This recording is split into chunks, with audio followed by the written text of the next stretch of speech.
Hello, everybody. Alrighty, so we are going to go, we're starting here with chapter 6. So basically we're talking about the war and kind of the aftermath and the beginnings of our new country.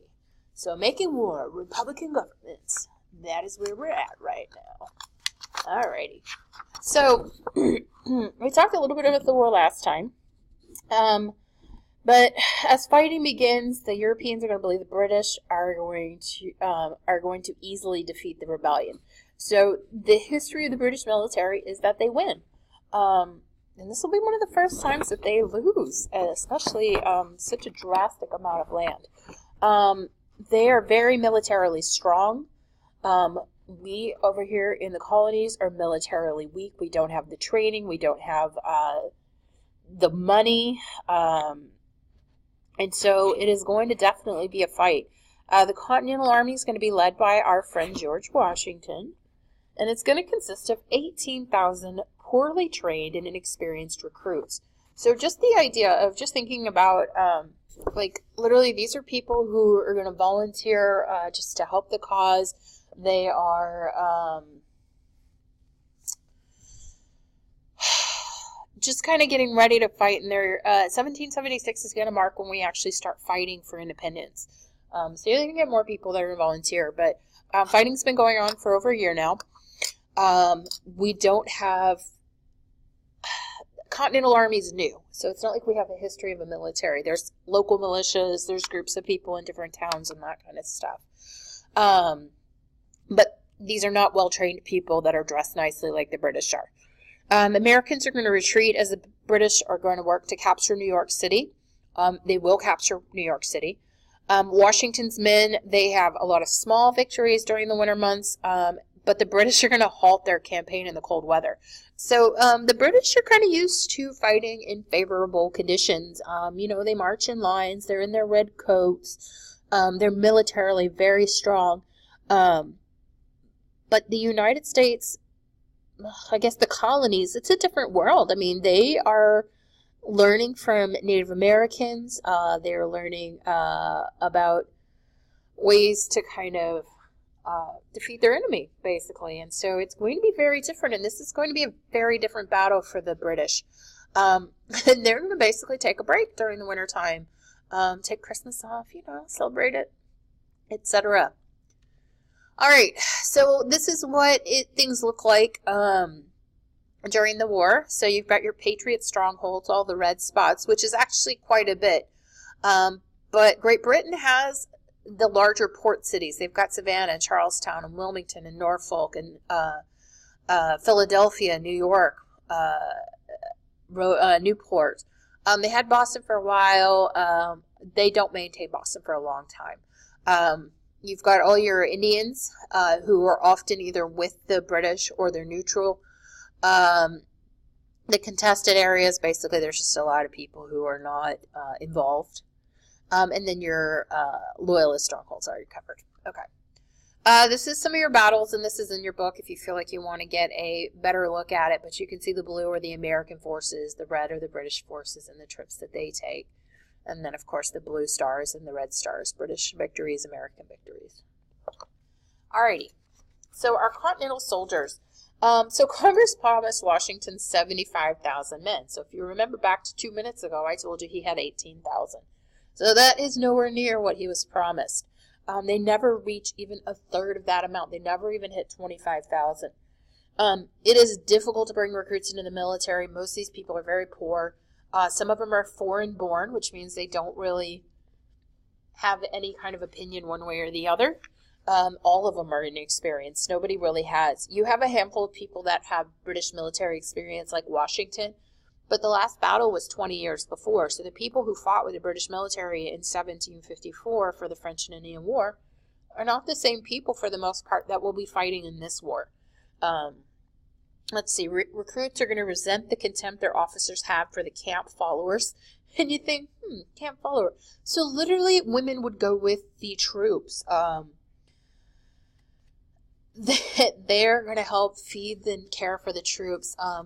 Washington's own wife, Martha, she will go and visit the troops in camp. She will bring food.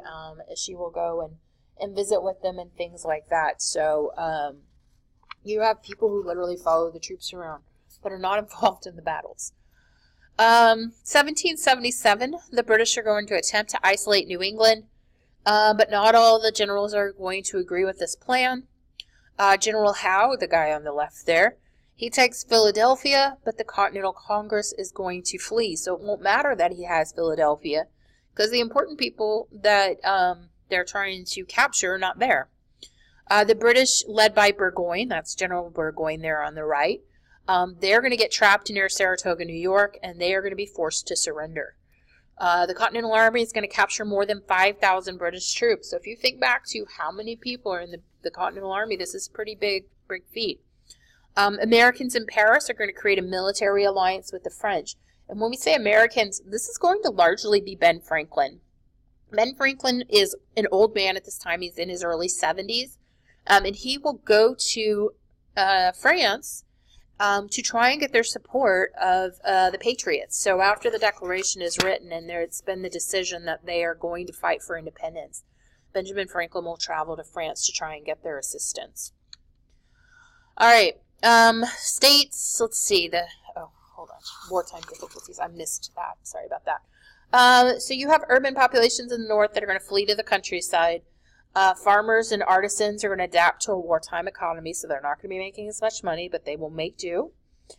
Goods are scarce because the government needs supplies for the military. Women are going to be very critical during the Revolutionary War, as they will be during the Civil War. Basically supplying materials for the war effort. They will be sewing uniforms. They will be making cotton into material and things like that. British and American soldiers harassed and raped women and girls. Families are forced to leave their homes for soldiers' use, which is going to be a big issue. And this will happen again during the Civil War, so it's not unique to the Revolutionary War. All right. As far as your states are concerned, the states are afraid to increase their taxes. Bonds were used to secure both secure gold or silver. But the states are going to start to issue too much paper money. And as we know, when you put too much money in the economy, prices are going to inflate. National finances are going to collapse because the government has no authority to impose taxes. We don't really have a full government in place at this point. We haven't won our independence. We don't really have this government that can impose taxes and raise money.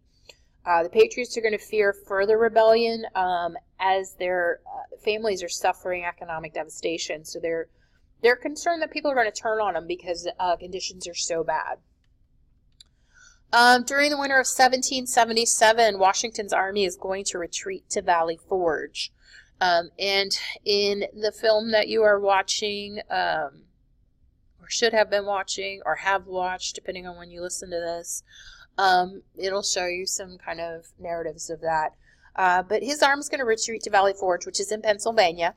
You have 12,000 soldiers plus hundreds of camp followers that will be in Valley Forge. That is most of the Continental Army. Conditions are awful. You have cold weather, snow. There's not enough food. People are exhausted. They're sick. Nearby farmers aren't going to want to share food or shelter the soldiers because a lot of them are pacifists. So if you remember, Valley Forge is in Pennsylvania. Pennsylvania was founded by William Penn, who is a Quaker. You have a lot of Quakers in Pennsylvania. Quakers are pacifists. They do not want to get involved in the war. You also have a lot of Germans who really don't want to support either side. They don't want to make a stand for the Patriots and then get screwed by the British or vice versa. By the spring, 3,000 of the 12,000 had died. 1,000 of them had deserted. Baron von Steuben, who's a former Prussian military officer, trained those men who remained. So Washington is going to bring him in. He doesn't have the best, not necessarily track record, but reputation. But Washington's going to see greatness in him, and he is going to take him in to work with the troops and whatnot. So that is going to get us to the end of this section, to Washington's retreat here. And we will continue on with the war in the next section. So have a good morning, afternoon, or evening.